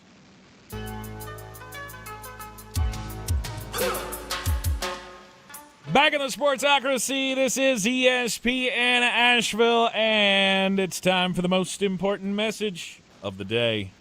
Don't do crimes. Yeah. Oh, there's some more subdued, subtle don't do crimes. Because I'm not sure mine is actually, I mean, it's a crime technically, but it's. Mine is not. That's why I chuckle so much. Mine is not technically a crime. However, this is one of the grossest things I've ever heard. This story comes to us from Los Angeles, California, KABC, where a family got a very interesting surprise in the mail from Amazon. Now, Jeremy, your wife uses Amazon a lot, right? My wife uses Amazon at a rate that is usually reserved for shut-ins, people without access to shopping centers, and people really bored scrolling through TikTok. Right. You got to be borderline agoraphobic to shop on Amazon as much as HWA does. Anyway, the funny thing is that she orders things that I don't understand. Okay. Like she ordered toothpaste the other day. You know they have that. She's like, yeah, but it was buy one, get one free. And I'm like, it probably is at the store as well. Mm-hmm. Subscribe and save. Subscribe and save. That was the worst thing that ever happened to me. You save 5%. 5% of $3 is 15 cents. I will give you 15 cents to not have to carry this up from the lobby. Has she ever gotten anything that she ordered that was used? I mean, not to my knowledge. Okay. I just have to ask the question because apparently it does happen from time to time that someone could be sent a product that maybe was sent back, because your wife also will return things through Amazon. I know she's told me several times no about doubt returning things. I don't know how Amazon's still in business because Amy just uses it as her closet. of like, oh, I ordered 7 tops. I'm going to send back the 6 that we're doing a wedding Saturday. She ordered like 8 dresses. She's like, I'm sending the other 7 back, but they've been on you. That's weird. That's weird. That is weird. Don't do that. These people ordered an urn, and it had ashes in it. Let's go. They tried to contact the company after the morbid mix-up, says ABC7. But they felt like they weren't getting the appropriate response. Woman says, I've never seen human remains myself like that, and I looked at them, and I don't know what else they could be. But if I get an urn in the mail, and it already has dusty stuff in it, I'm going to guess that that's a person. Well, I mean, I would say nobody, unless somebody bought an urn and they really liked The Undertaker and they used it as an ashtray. I don't know. They said that they ordered several urns through Amazon when their grandfather passed away and was cremated, which, I get. Everybody wants, I guess, a piece of grandpa, so we're going to divvy them up between all of the urns. I don't. Okay? Just go ahead. By the way, first of all, great opportunity for me to say, if I die and I'm cremated, I'm haunting all of you. Anybody that ever heard me say this, I feel like God will give me a list on the other side and just go, there's your haunt list. You go get them. They let it happen. Mom was the one, like Grandma was the one that opened it and saw the other ashes. And she asked those who ordered it if they ordered it pre-filled. And I feel like that should be self-explanatory. Why no, Grandma? We did not order it pre-filled. And then when they reached out to Amazon, they got like the AI bot in customer service that goes, I understand that you have received a used item. Please allow me a moment to check the available option for you. It's not just used, it was possible human remains that they responded to the AI bot with. And they did nothing. Amazon just wanted to call it good and just like, you keep that and we'll give you a refund. And they were like, no. Wait a minute. I think you need to actually track down who these ashes belong to. They sent back the wrong one, I guess. I don't know. Would you order several urns and then put Grandpa in one and then you go, I got to send all these back, but then you forgot which one you put him in? I wonder if they did the same thing my wife does. They ordered 7 urns and they put Grandpa in all 7 of them. He wouldn't like this one. He was more of an autumn. The customer service finally replied that they were going to give them a $19.99 promotional credit and, quote, you can keep or get rid of them. Okay. Oh, poor Steve. Steve, he fought his whole life trying to be a good guy, and now he's on the mantle of someone he doesn't know. So do we just throw it away, or do we have 100%? Do we have a ceremony for the person? Oh no, 100%. That feels disrespectful just to throw it away. It felt disrespectful on Amazon. You sent me to someone I don't know. I would have this is how morbid I am. I would have a full ceremony at a place that I know no one would want to have their ashes scattered. Oh. Like out in the field at iHeartRadio Asheville. No, that's how you get hanked. We don't do that. We're going to spread Steve's ashes on the 26 connector at the construction side. That's where you get to live out your days. That's what your family gets for buying an urn on Amazon, Steve. Your story was about the end of life. My story is about the creation of life. Okay. It's from Yangmingshan National Park, just north of Taiwan. This is all going to sound very innocent at first. There are some picnic tables. Yangmingshan National Park.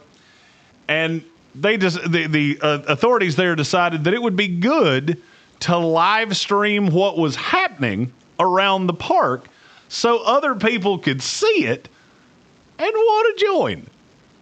Well, unfortunately, they got exactly what they were after. Because just a few weeks ago, a couple went to Yangmingshan National Park, and they decided to use the picnic tables as a basis for copulation. It was caught and broadcast live on YouTube, then spread across social media. Tank, would you like to guess what's happened since then? Oh, I would have to imagine they've gotten a lot of bad attention. Well, they've gotten a lot of bad attention. They've also gotten a lot of people that thought it looked like just a randy old good time, and they want to try it themselves. Oh, no. So they've gotten copycats that are showing up to have their coital endeavors on said picnic table, to the point that they moved it. They moved the specific picnic table in the thought that will preclude people from doing this again. Would you like to take a stab at what happened? They found it. They did? And what happened then? I don't know. What happened? They moved it back to the same spot so they could diddle on it. It's not even winning this battle. Just move it back. Yeah, 100%. You know what's funny? It's not a very big picnic table. Like, I mean, I'll be real honest with you. I feel like the Yangmingshan National Park authorities should put a weight limit on this picnic table, because frankly, I see something happening in the future that could be real funny. You get a feller that's built like you beat me to the punch. That's exactly what I was about to say. You find an old feller that's built like me and one slightly bigger princess, and that table's going to be a thing of the past. Gotcha. It's not much bigger than a Fisher Price table. Ooh. Mm-hmm. Which is strange. Like, don't do that on kids' things. No. That's weird. It makes it worse. And now I just have to say, those are my son's bath toys. Those should be burned. Those are garbage now. Those are garbage. That's a line you don't get to use very often. That one doesn't get factored into common everyday conversation very often. I'm glad it did today. I don't know which one was worse, your story or my story. They're both pretty frightening. Well, I mean, yours was about the end of life, and mine was about the start. That's right. Okay. Speaking of the end of lives, Aaron Rodgers is going to be the next quarterback, or still the quarterback of the Pittsburgh Steelers, and his NFL life doesn't have much left to it, but whatever is left is at least worth, what, $22 million? I mean, am I supposed to be impressed by this? No.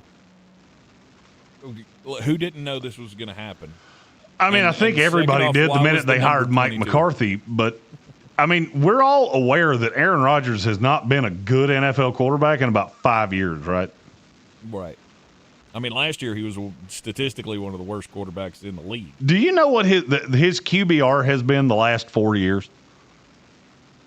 Oh, no. Please do tell. We've gone 41.3, 2.6, 44.7, 44.4.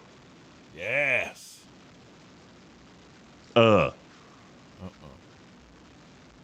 long as you got the name, you got 3 MVPs to your credit, and a Super Bowl, they'll let you play for however long you want to. Still keep making that big money. The only quarterbacks in the NFL last year that had a lower QBR among qualifying quarterbacks than Aaron Rodgers were Jacoby Brissett, Joe Falco, Tua Tagovailoa, Geno Smith, and Cam Ward. 3 of those 5 have switched teams in the offseason. Mm-hmm. And this one couldn't. No. I mean, he could. I think that's the more important thing. Well, I mean, he could, but no one wanted him, which was always why the draft pick compensation thing always was weird to me. They put the tender on him just in case somebody else signed it. Who was going to do that? No one. No one. Zero. Not applicable. And you could have given him $12 million, and no one else would have beat you out for that.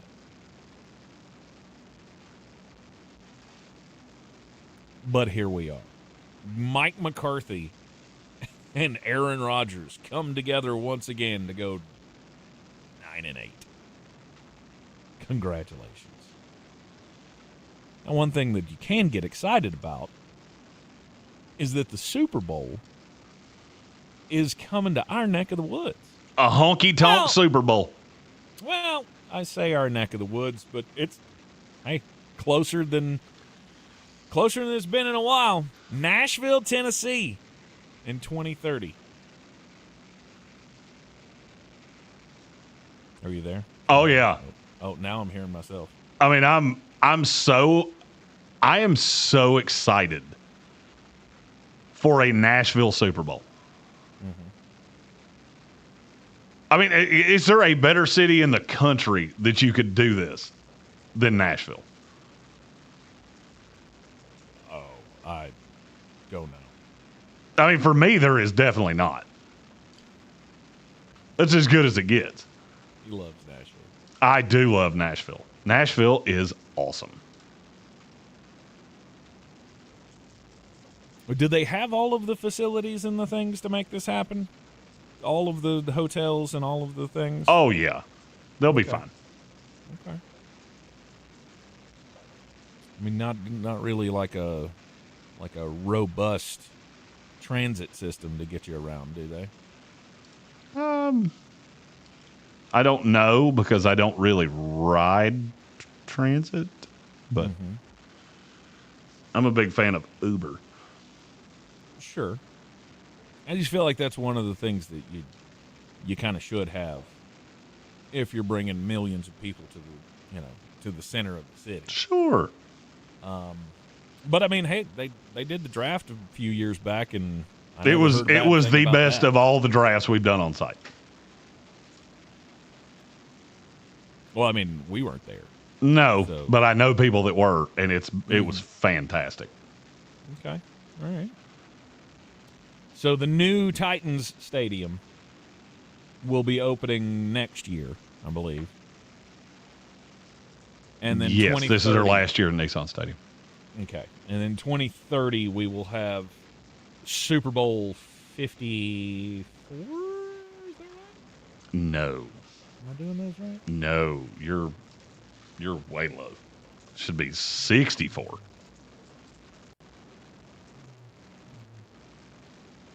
Are we that far now? 64. Okay. Those numbers are backwards. All right, the story that I'm looking at has its numbers all backwards. Freaking me out. Yeah, because 50 was Denver, Carolina in 2016.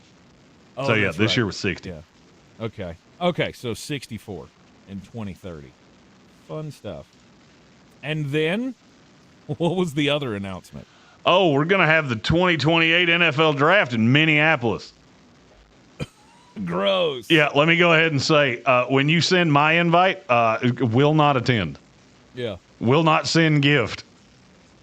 Greatly do not encourage this marriage. I mean, because who doesn't want to spend a nice, cold-ass weekend in April? Oh, yeah. In Minneapolis, Minnesota. Did we not learn the lesson from Green Bay when it was 42 degrees? You should have. Oh, it was terrible. It was terrible. Now, infrastructure in Minneapolis much better, I would have to imagine. Sure. But that's still a long way out of there. I mean, that's way off the beaten path. It's going to be a nightmare logistically. I get wanting to spread the big events around to different cities. However, I feel like you should just stay centrally located. I mean, just within the meat of the United States. I'll bet that one doesn't break the record for people attending. Well, I mean, every draft breaks the record of attendance, apparently. That one won't. That one won't. I promise you that. Because they also said Pittsburgh broke a record, but I don't believe it did. Yeah, I don't. As somebody that's been at 3 of them, I think Pittsburgh had the least people I've ever seen in a draft. No, I mean, I don't. Detroit had a gajillion people. Detroit was insane. Detroit was nuts. Green Bay just had the whole state of Wisconsin. However many people are in Wisconsin, that's how many were in Green Bay. Yeah, just about. We also have one piece of breaking news on the way out. Ooh. Who's gonna break the news? Who's gonna break the news? What do we got? It's from Pete Thamel. Brandon Sorsby has filed for an injunction against the NCAA seeking his college eligibility. Cites a wholesale abandonment of its obligations and duties to promote the well-being of student athletes. Yeah, I don't like your chances of winning. I don't either. Now, it's the NCAA, and nobody loses in court more than the NCAA. Maybe so. It's almost like their lawyers just show up and go, but we don't want to. That's not a defense. We don't have anything else. I don't think you can get caught gambling on your own team and then go, it's the NCAA's fault. Oh, they didn't promote my well-being. Yeah, I think they did. Yeah, you'll be fine. His supplemental draft paperwork is due by June 22nd, so this will need to be litigated pretty quickly. The clock is a-ticking. You're in the Sportsocracy. This is ESPN Asheville. We'll be back with you tomorrow, hopefully uninterrupted by any technical issues. And tomorrow on the program, we're doing the AFC, NFC Wests tomorrow. Schedule breakdowns of every team in those divisions. We'll see you then. ESPN Asheville. And we're clear. Yeehaw. Your mountain weather forecast. All right, brother. Hopefully nothing else breaks on you today. Sunshine, breezy, 90. I hope not. Clear, mild, 60, but not terrible. Good luck. Tuesday, and sunshine, we'll see you tomorrow. And Wednesday. All right, man. All right, dude. We'll see when the showers, thunderstorms start blossoming. May not quite get to 90, but still, good chance we get some much-needed rainfall, and the thunderstorm chances will continue for the rest of the week. I'm meteorologist Ray Stajic from the Weather Channel. This report is sponsored by RenewalByAnderson.com. Is your home ready for the heat? Now's the time to upgrade with Renewal by Anderson. Save $300 per window and $825 per door, plus 5% off your full order. Enjoy a cooler, more comfortable home and lower energy costs. Don't wait. Visit RenewalByAnderson.com. This is Small Business Month. Hey, it's Tank Spencer, and all this month, ESPN Asheville is celebrating the small businesses that keep our community strong. With the help of Air Vent Exteriors, we're giving all local shops a chance to get in front of more customers. This month, nominate a small business that makes a difference in Western North Carolina. And if that business is chosen, they win a $100 Amazon gift card and a $2,500 ad campaign on our iHeartRadio Asheville stations. Nominations are open. Just go to ESPNAVL.com. Air Vent Exteriors would like to welcome you to expand your outdoor living spaces by working with a company who truly understands the beauty of our area, because we work and live here too. For 40 years, we've been right here in your community, offering products that'll allow you to create a comfortable way to enjoy your outdoor spaces. Our custom-designed sunrooms, screen rooms, and awnings get you out of doors and into enjoying your own backyard. Air Vent Exteriors encourages you to support local companies and to visit airventexteriors.com. Clarissa Sells WNC is the #1 team in Buncombe County. We have the customer service experience to assist you in achieving your real estate goals. Our team offers something that 90% of listings in our market won't have: Zillow Showcase. Check us out at clarissasellswnc.com. The Ingalls Advantage isn't just about savings or the best quality food for your family. It's more than that. It's the advantage of being a part of a community. That's why we provide over 2 million pounds of food every year through regular donations and programs like the Ingalls Giving Tree, Food for Thought, and the Ingalls Fill a Backpack program. It's the right thing to do, and we know that you would do the same. Ingalls, your neighbor for over 50 years. Do better, be better every day. That's the Parks Promise. Our mission, to improve lives with every interaction. This is JW, General Manager at Parks Ford Hendersonville. Experience the Parks Promise today at parksfordhendersonville.com. That's parksfordhendersonville.com. I'm Coley Duffy. I'm Cody Ward. And we're the Chainsaw Brothers. Actually, we're cousins. A few days after Helene, we was in the driveway having a couple beers, waiting on the power to come back on. And we heard so many people calling, needing trees removed, and couldn't afford it. So I called my dad to borrow a chainsaw, and over the next few months, we cleared trees for our neighbors. Our business was born out of wanting to help Western North Carolina get back on our feet. We are fully insured and licensed. We keep our promises, meaning if we say we're going to be there, we'll be there. In these parts, we live how we were raised. When you call the Chainsaw Brothers, you're not a customer, you're family. We're good at what we do, and we do it for a reasonable cost. For all your chainsaw needs, call the Chainsaw Brothers. 828-316-1013. Or find us on Facebook. See how we treat our family. Are you still covered up with storm damage and debris? Call us about our daily rates at 828-316-1013. That's 828-316-1013. We're the Chainsaw Brothers, and with our neighbors, we are Western North Carolina strong. Woohoo! Portions of the following program were pre-recorded. ESPN Asheville. Yeah. WPEK Fairview. WMXF Waynesville. An iHeart radio station. Guaranteed human.